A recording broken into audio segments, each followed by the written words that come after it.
গৌছালিয়া পাড়ার যে রাস্তাটা, এটা কাঁচা রাস্তা, এটার মধ্যে বৃষ্টি বাদল হলে আপনার রাস্তাটা কাদা হয়ে যায়, তখন এটা ওই টিলাটালা হয়ে যায়। তো কিছু ছেলেরা আছে, এরা টিলাটালা সমান করছে কইরা ওই 10 টাকা 20 টাকা প্রতি গাড়ির থেকে তারা উঠায়।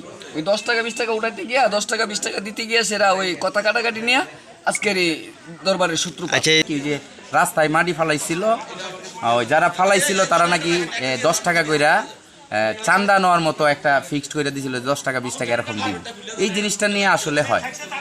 এরপরে লাস্ট পর্যন্ত ওই যে রাত্রে মীমাংসা করার জন্য একটা মিটিং হয়েছে, মিটিংয়ের মধ্যে তক্র বিতক্র কইরা জিনিস একটু বাইরে গেছে, সকালে আবার তারা পুনরায় এই জগরাতে নামছে।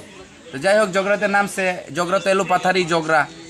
এখন সরাই থানার পুলিশ ফোর্স আসছে, বিভিন্ন এই গ্রামেরই অনেক সর্দার মাতাবর, এই আমার এই যুবক ভাইয়ারা যারা অনেক, তাদের চেষ্টায় পুলিশের সহযোগিতায় আলহামদুলিল্লাহ জগরা এখন নিয়ন্ত্রণে আছে। আপনি ঠিকই বলেছেন যে গত 30 তারিখে নয়ন এবং জুয়েলের মধ্যে ক্ষুদ্র একটা বিষয় নিয়ে তাদের মধ্যে একটু হাতাহাতি হয়।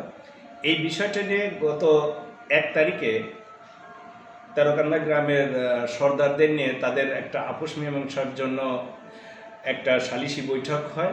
বৈঠকের মধ্যে তাদের মধ্যে উত্তেজনা বাড়ে এবং গত 1 তারিখে অর্থাৎ গতকাল বৈঠক থেকে দুই পক্ষের মধ্যে অর্থাৎ নয়ন এবং জুয়েলের বংশ, তখন আমাদের এই বৈঠকটা মারামারিটা বংশগত মারামারিতে রূপান্তরিত হয়। আমরা থানা পুলিশ সংবাদ পেয়ে আমরা তাৎক্ষণিক ঘটনাস্থলে যাই।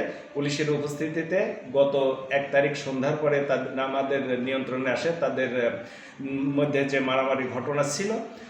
পরবর্তীতে কালকে তাদের মারামারি থেকে তারা বিরত হয়।